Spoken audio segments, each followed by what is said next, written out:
প্রিয় শিক্ষার্থীবৃন্দ, আজকে আমরা বাংলা বানানের নানান বিষয় নিয়ে আলোচনা করব। তোমরা জানো, দীর্ঘদিন ধরে বাংলা বানানের একটি অরাজক অবস্থা বিরাজমান। সেই বিষয়টি নিয়েই আমি তোমাদের সাথে আছি। জাফর ইকবাল, প্রভাষক, বাংলা বিভাগ, সরকারি দেবেন্দ্র কলেজ, মানিকগঞ্জ।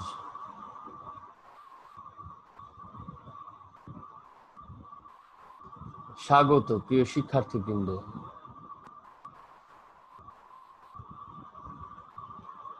আমাদের আজকের আলোচ্য বিষয় বাংলা একাডেমি প্রমিত বাংলা বানানের নিয়ম।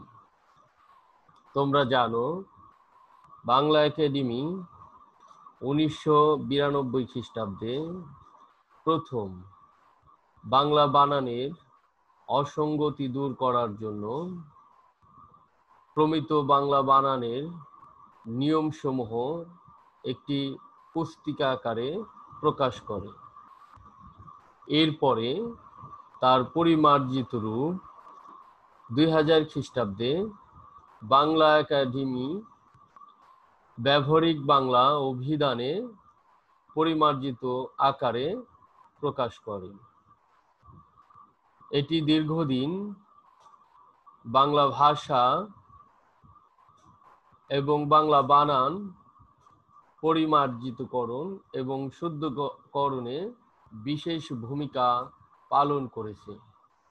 সর্বশেষ 2018 খ্রিস্টাব্দে বাংলা একাডেমি আধুনিক বাংলা অভিধানে শেষে এই নিয়মগুলোর পরিমার্জিত রূপ প্রকাশ করা হয়, যা মূলত বাংলা একাডেমি প্রমিত বাংলা বানানের নিয়ম হিসেবে পরিচিত। এই নিয়মে মোট 4টি ভাগে বিভক্ত করে নিয়মগুলো আলোচনা করা হয়েছে। এই ভাগগুলোর প্রথম বিভাগ তৎসম শব্দের ক্ষেত্রে প্রযোজ্য নিয়মসমূহ। আজকে আমরা মূলতই তৎসম শব্দের ক্ষেত্রে প্রযোজ্য নিয়মসমূহ নিয়েই আলোচনা করব। আশা করি তোমরা বাংলা বানানের যে সকল তৎসম শব্দ আছে সেই সকল বানানের একটি সুষ্ঠু রূপরেখা পেয়ে যাবে। প্রিয় শিক্ষার্থী,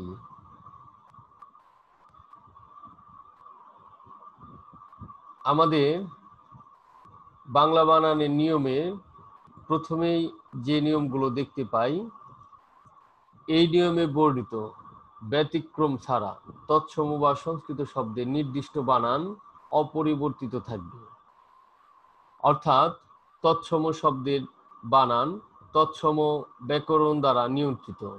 সেই সকল শব্দের বানান যদি আমরা পরিবর্তন করে লিখি তাহলে বানানগুলো ভুল হবে।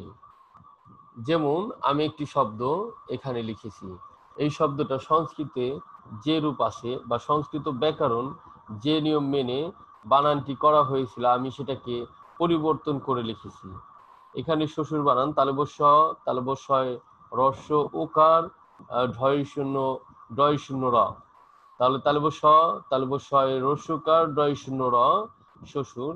এটি কিন্তু আমি আমার মতো করে লিখেছি, অর্থাৎ সংস্কৃত নিয়মকে আমি মানিনি, অর্থাৎ বানান পরিবর্তন করে দিয়েছি। নির্দিষ্ট বানান, সংস্কৃত শব্দের নির্দিষ্ট বানান পরিবর্তিত করে লিখেছি।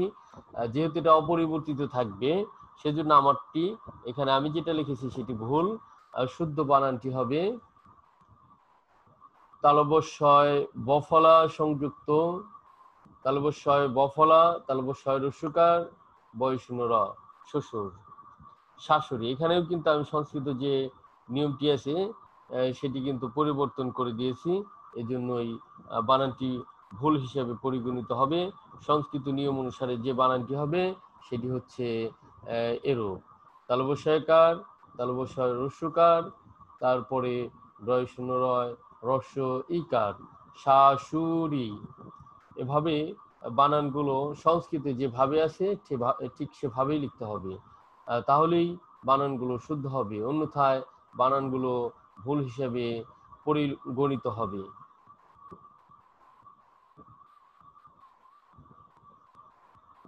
দুর্গাপূজা, এটি দুর্গাপূজার সময় ব্যানার ফেস্টুনে বা নিমন্ত্রণ পত্রে বহুল প্রচলিত শব্দ। এই শব্দটির বহু ভুল আমরা লক্ষ্য করি। এটি আমি আমার মতো করে লিখেছি, বা যেটা বিভিন্ন ব্যানার, পোস্টার বা দাওয়াতপত্রে দেখা যায়, কিন্তু সংস্কৃত শব্দে কিন্তু এরকম নেই। সংস্কৃত নিয়ম অনুসারে যেভাবে লেখার কথা সেভাবে লেখা হয়নি, সুতরাং এটি একটি ভুল শব্দ। শুদ্ধ বানান হবে দুর্গা পূজা, দয় রস্যকার হবে, দয় দীর্ঘকার দিলে ভুল হবে, দুর্গা পূজা। সরস্বতী, সংস্কৃত সরস্বতী বানানে সংস্কৃত শব্দে দুটি দন্তেশ্বয়ে বফলা নেই, সেখানে প্রথম যে দন্তস্বটি আছে তার সাথে বফলা হবে না। তাহলে আমি যদি এভাবে লিখি আমার মতো করে, বা তোমরা যদি এভাবে লেখো, ভুল হবে, শুদ্ধ হবে সরস্বতী, প্রথম স্বর সাথে বফলা থাকবে না। আমরা পরবর্তী নিয়ম দেখে নিচ্ছি। যে সকল তৎসম শব্দে রস্যই দীর্ঘই বা রস্যৌ দীর্ঘৌ উভয় শুদ্ধ, কেবল সেসব শব্দে রস্যই বা রস্য এবং তাদের কার চিহ্ন রস্যইকার এবং রস্য উকার ব্যবহৃত হবে। আমি আবারও বলছি, যে সকল সংস্কৃত শব্দের বানানে রস্যই বা দীর্ঘই দিলে অর্থের কোনো পরিবর্তন ঘটে না, অথবা রস্য বা দীর্ঘ বা এদের কার চিহ্ন দিলে অর্থের কোনো পরিবর্তন ঘটে না, সে সকল শব্দের ক্ষেত্রে কেবলমাত্র রস্যই এবং রস্য ব্যবহার করতে হবে, অন্যথা অথবা তাদের কার চিহ্ন রস্যইকার বা রস্যকার ব্যবহার করতে হবে। পদবী, এখানে দীর্ঘইকার দিয়ে লেখা আছে, এখানে রস্যইকার দিলে অর্থের পরিবর্তন ঘটে না, অতএব আমরা এটি রস্যইকার দিয়ে লিখব। কিংবদন্তি, এটি সংস্কৃত শব্দ, এখানে আমরা শেষের যে কার চিহ্নটি দীর্ঘইকার, সেটিকে যদি আমরা রস্যইকার করে দিই অর্থের পরিবর্তন ঘটে না, সেজন্য এটাকে রস্যইকার দিয়ে লিখতে হবে। এখন কিন্তু এগুলো দীর্ঘইকার দিয়ে লিখলে ভুল হিসেবে পরিগণিত হবে। ধমনী, ধমনী রস্যইকার দিয়ে লিখতে হবে, এখানে দীর্ঘইকার দিলে বাংলা বানানের নিয়ম অনুসারে, প্রমিত বাংলা বানানের নিয়ম অনুসারে এটি ভুল হিসেবে পরিগণিত হবে। স্মরণী বানানেও দীর্ঘইকারটিকে রস্যইকারে পরিণত করতে হবে।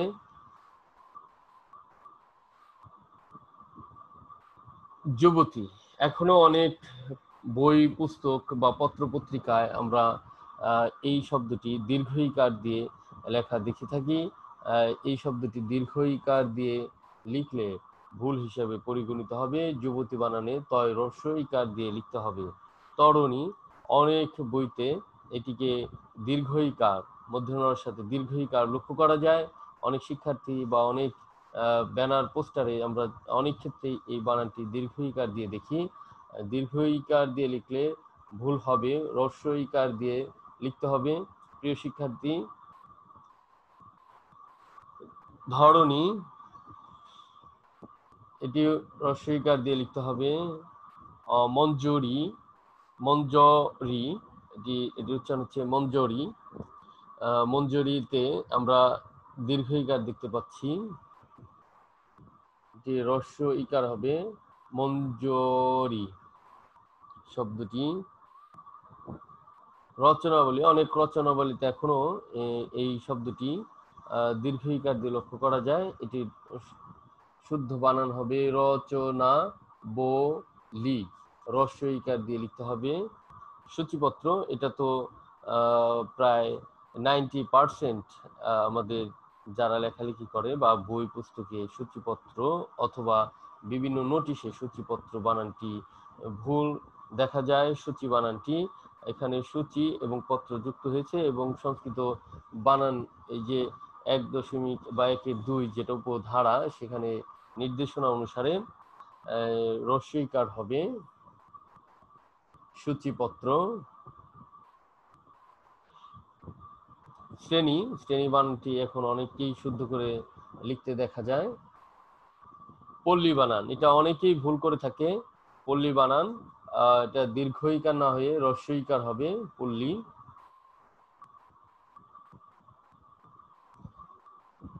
হ্যাঁ, রেফ এর পরে ব্যঞ্জন বর্ণের দ্বিত্ব হবে না বা দুইবার হবে না, দ্বিত্ব মানে দুইবার। এখানে আমরা রেফ দেখতে পাচ্ছি। আগে সংস্কৃত বানানে যেটা লক্ষ্য করা যেত এরকম কত শত শত বা হাজার হাজার বানান আছে যেখানে রেফ ব্যবহার করলে তার পরের বর্ণ দুইবার। আমরা অর্চনা, হরদম, মর্দ, বিশেষত নজরুলের সাহিত্যে, নজরুলের কবিতা এই সকল শব্দের ব্যবহার, হরদম এ ধরনের, মর্দ এই ধরনের শব্দের প্রচুর ব্যবহার লক্ষ্য করা যেত। সেখানে পূর্ব বানান অনুসারে রেফের পরে ওই বর্ণটি যার উপর রেফ ছিল তার কিন্তু দুইবার ব্যবহার করা হতো। বর্তমান সেই নিয়ম অনুসারে কিন্তু দুইবার ব্যবহার করা হবে না। এখনো কিন্তু সূর্য বানান অনেকেই জফলা দিয়ে থাকে, কারণ এটি পূর্বে শুদ্ধ ছিল। বাংলা বানানের নিয়ম প্রণয়নের পর জফলাটি কেটে দিতে হবে। তাহলে রেফের পরে জফলা অর্থাৎ অন্তস্থ জয়ের সংক্ষিপ্ত রূপ ছিল জফলা, সেটি আমরা কেটে দিলাম। তাহলে সূর্য বানান অর্চনা আমরা দেখতে পাচ্ছি চ দুইবার, তাহলে আমাদের চ দুইবার হবে না, রেফের পরে চ একবার দিলেই হবে। শুদ্ধ, এটি শুদ্ধ বর্তমানে। অন্যভাবে লিখলে ভুল হবে। অকর্মণ্য আমরা দেখতে পাচ্ছি ম দুইবার, রেফের পরে ম দুইবার হবে না, একবার হবে। কার্যালয়, এখানেও আমরা রেফের পরে দুইবার দেখতে পাচ্ছি অন্তস্থ জ, তাহলে একবার হবে। জফলাটি আমরা তুলে দিলাম। অর্জন, আগে অর্জন বানান কিন্তু এভাবে লেখা হতো, জ রেফের পরে জ দুইবার, বর্গীয় জ একবার হবে। বার্ধক্য, আমরা এখানে রেফের পরে দ দুটি দ দরকার নেই, আমরা শুধু ধ ব্যবহার করব, বার্ধক্য। কার্তিক, এখানে কিন্তু রেফের পরে ত দুইবার আছে, একটি উঠে যাবে, তাহলে একটি থাকলো, কার্তিক হলো। মূর্ছনা, এখানে চ এবং ছ আমরা রেফের পরে দুইবার দরকার নেই, আমরা শুধু ছটি রাখবো, মূর্ছনা। পরের নিয়ম, সন্ধির ক্ষেত্রে ক, খ, গ, ঘ পরে থাকলে পূর্বপদের অন্তঃস্থিত ম এর স্থানে অনুস্বার হবে, অর্থাৎ মহস এর স্থানে অনুস্বার ব্যবহার করতে হবে। আমরা আগে এক্ষেত্রে উ ও এর ব্যবহার দেখতে পেতাম, উ ও ময়ের পরিবর্তে উ হয়ে সেটি পরের বর্ণের সাথে সংযুক্ত হতো। এখন কিন্তু সেই সুযোগটি নেই, আমাদের এখন এখানে অনুস্বার দিয়ে লিখতে হবে। অলম যোগ কার, অলংকার, অহম যোগ কার, অহংকার। যেখানে সন্ধি হবে না সেখানে কিন্তু অনুস্বার ব্যবহার করা যাবে না। ভয়ম যোগ কর, ভয়ঙ্কর। সমযোগ গীত, সঙ্গীত।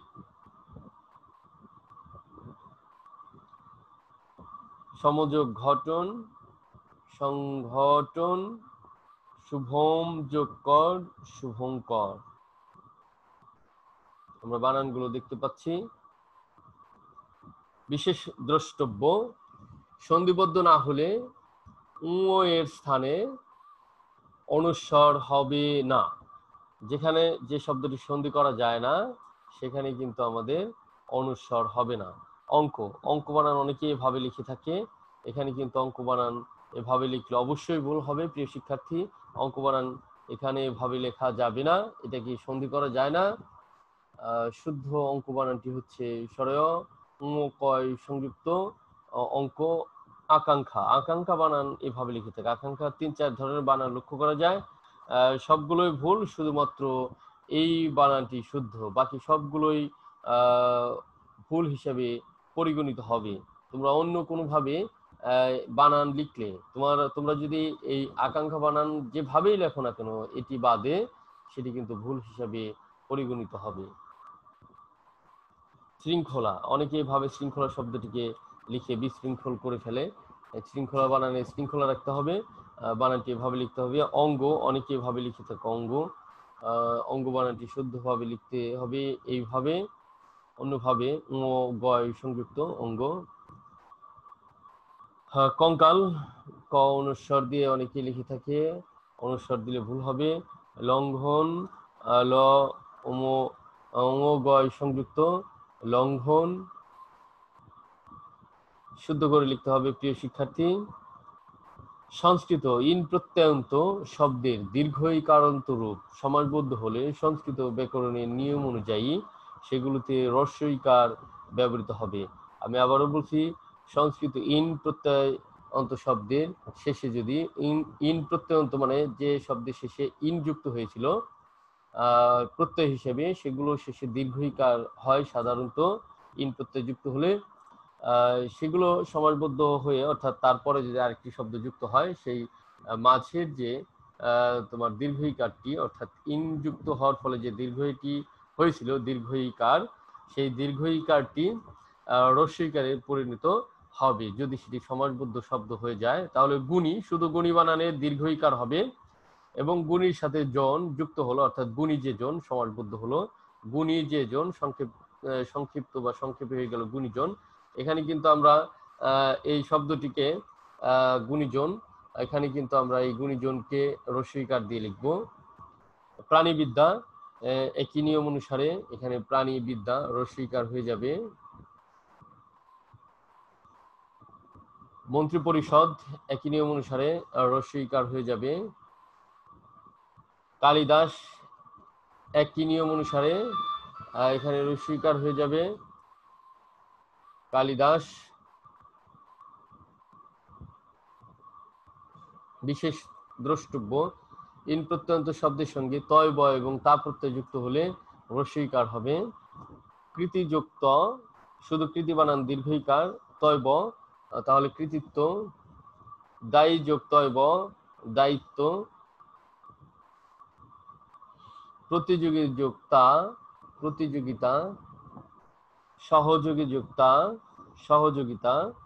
সহযোগী বানান, শুধু সহযোগী বানান, শুধু প্রতিযোগী বানান দীর্ঘ ইকার দিয়ে লিখতে হবে। শুধু প্রতিযোগী বানান হ্রস্ব ইকার দিয়ে লিখতে ভুল হবে। শুধু সহযোগী বানান হ্রস্ব ইকার দিয়ে লিখতে ভুল হবে, কিন্তু প্রতিযোগিতা, সহযোগিতা এগুলো হ্রস্ব ইকার দিয়ে লিখতে হবে। শব্দের শেষে বিসর্গ থাকবে না। ইতস্তত বানানে বিসর্গ লিখলে কিন্তু ভুল হবে। কার্যত বানানে বিসর্গ দিলে ভুল হবে, শব্দের শেষে বিসর্গ থাকবে না। ক্রমশ শব্দে বিসর্গ দিলে ভুল হবে। প্রথমত শব্দে বিসর্গ দিলে ভুল হবে, বিসর্গগুলো তুলে দিতে হবে। শব্দের শেষে এখন আর বিসর্গ ব্যবহার করা হয় না। নিম্নলিখিত কিছু শব্দে শব্দ মধ্যস্থ বিসর্গ বর্জিত রূপে গৃহীত হবে, আবার দিলেও হবে। দুস্থ, এখানে আমরা বিসর্গ তুলে দেব, বিসর্গ তুলে দিয়ে লিখব। নিঃশ্বাস, এটি কিন্তু বিসর্গ দিয়েও রাইট, কিন্তু যেহেতু আমরা সহজীকরণের দিকে আছি, এই জন্য আমরা এখানে নিঃশ্বাস বানানে কিন্তু বিসর্গ দিয়ে লিখবো না, অর্থাৎ বিসর্গ ব্যবহার করব না। শব্দের মাঝে সব জায়গায় কিন্তু তুলে দেওয়া যাবে না বিসর্গ। দুঃখ বানানে কিন্তু বিসর্গ তুলে দিলে ভুল হবে। নিস্পৃহ, এখন কিন্তু আর বিসর্গ দেয়া হয় না। নিষ্ক্রিয় বানানে, নিস্তব্ধ বানানে এখন আর বিসর্গ শব্দের মাঝে দেয়া হয় না। নিস্তব্ধ বানানে বিসর্গ তুলে দিতে হবে। ধন্যবাদ প্রিয় শিক্ষার্থী, এতক্ষণ আমার সাথে থেকে তোমাদের ভাষা বিষয়ে, বানান বিষয়ে কিছুটা হলেও উপকৃত হতে পারলে, বা যদি তোমরা হতে পারো সেই আশা করি। আর তোমরা যদি কিছু পরিমাণেও উপকৃত হতে পারো, তাহলে আমার এই পরিশ্রম সার্থক হবে বলে আমি বিশ্বাস করি। তোমাদের সাথে এতক্ষণ ছিলাম আমি জাফর ইকবাল, প্রভাষক, সরকারি দেবেন্দ্র কলেজ, মানিকগঞ্জ।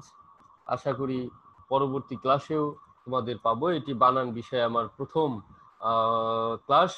বানান বিষয়ে পরবর্তী ক্লাসগুলো করার জন্য আমার এই পোস্ট বা আমার পরবর্তী ক্লাস পাওয়ার জন্য আমি যেখানে পোস্ট দিয়েছি সেই জায়গায় তোমরা লক্ষ্য রাখো।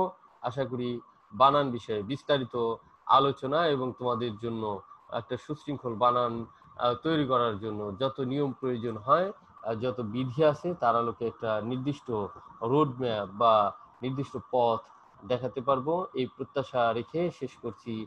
আল্লাহ হাফেজ। ধন্যবাদ সবাই।